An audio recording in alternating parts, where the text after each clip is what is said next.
Okay guys, so before the video starts, I want to say beforehand that I have a very hard time talking about this touchy subject. It's really difficult for me to talk about how black people have been treated and how some people think it's okay to be against equality, against all people having a fair opportunity, and how the Black Lives Matter movement should be dismissed because all lives matter. Please share this video and continue fighting and supporting for change. I stand with the Black Lives Matter movement. It's not fair. It is really not fair. How this minority has been treated for the last 400 years. And I don't understand how it's so difficult to be against it.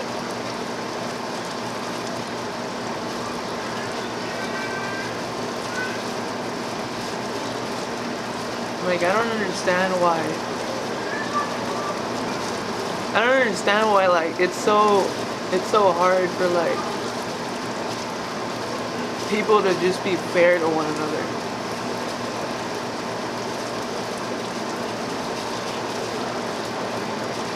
So many innocent black people have just been killed for no reason. They did nothing wrong. It's just this very oppressive system against black people. That's just so sad and disappointing, and it's been happening for so long.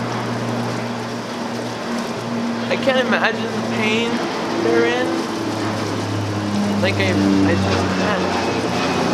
It's sad and angering. And I can't believe for how long they've had to deal with this. And there has to be an end. There's still so much left to do. We have to keep fighting. Listen to what I said and repeat this video, you have to.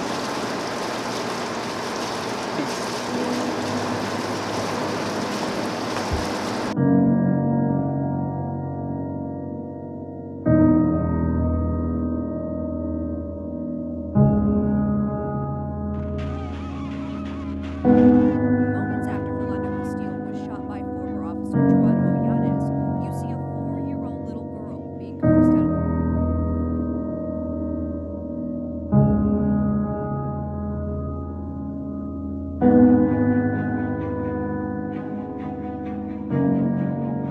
When you have a civil unrest like this, there are three types of people in the streets. There are the protesters, there are the rioters, and there are the looters. The protesters are there because they actually care about what is happening in the community. They want to raise their voices, and they are there strictly to protest. You have the rioters who are angry, who are anarchists, who really just want to fuck shit up, and that's what they're going to do regardless. And then you have the looters. And the looters almost exclusively are just there to do that, to loot. Now, people are like, well, what did you gain? Well, what did you get from looting? I think that as long as we're focusing on the what, we're not focusing on the why, and that's my issue with that. As long as we're focusing on what they're doing, we're not focusing on why they're doing. And some people are like, well, those aren't people who are legitimately angry about what's happening. Those are people who just want to get stuff. Okay, well then, let's go with that. Let's say that's what it is. Let's ask ourselves why in this country in 2020, the financial gap between poor blacks and the rest of the world is at such a distance that people feel like their only hope and only opportunity to get some of the things that we flaunt and flash in front of them all the time is to walk through a broken glass window and get it. That they are so hopeless that getting that necklace, getting that TV, getting that change, getting that bed, getting that phone, whatever it is that they're gonna get, is that in that moment when the riots happen and if they present an opportunity of looting, that's their only opportunity to get it. We need to be questioning that why. Why are people that poor? Why are people that broke? Why are people that food insecure, that clothing insecure, that they feel like their only shot, that they are shooting their shot by walking through a broken glass window to get what they need. And then people want to talk about, well, there's plenty of people who pulled themselves up by their bootstraps and got it on their own. Why can't they do that? Let me explain to you something about economics in America. And I'm so glad that as a child, I got an opportunity to spend time at Push where they taught me this, is that we must never forget that economics was the reason that black people were brought to this country. We came to do the agricultural work in the South and the textile work in the North. Do you understand that? That's what we came to do. We came to do the agricultural work in the South and the textile work in the North. Now, if I right now decided that I wanted to play Monopoly with you, and for 400 rounds of playing Monopoly, I didn't allow you to have any money, I didn't allow you to have anything on the board, I didn't allow for you to have anything.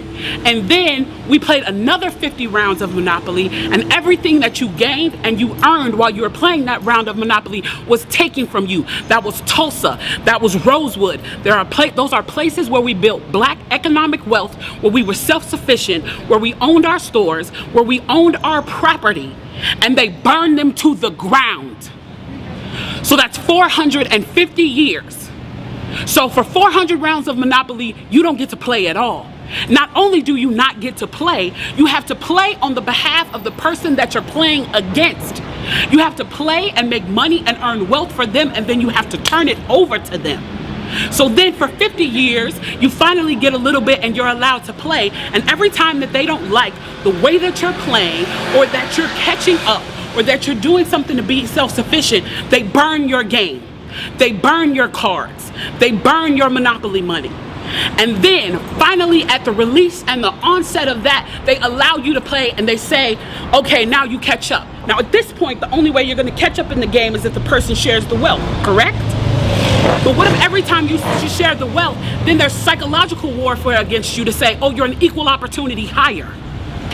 So if I played 400 rounds of Monopoly with you and I had to play and give you every dime that I made, and then for 50 years, every time that I played, if you didn't like what I did, you got to burn it like they did in Tulsa and like they did in Rosewood, how can you win? How can you win? You can't win. The game is fixed. So when they say, why do you burn down the community? Why do you burn down your own neighborhood? It's not ours. We don't own anything.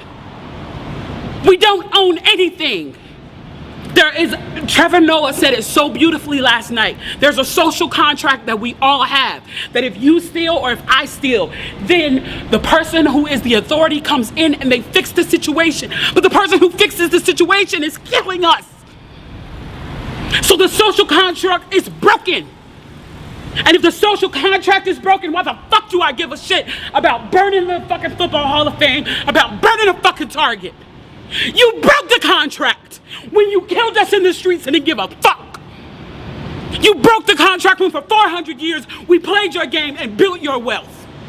You broke the contract when we built our wealth again on our own, by our bootstraps in Tulsa, and you dropped bombs on us. When we built it in Rosewood and you came in and you slaughtered us. You broke the contract, so fuck your Target.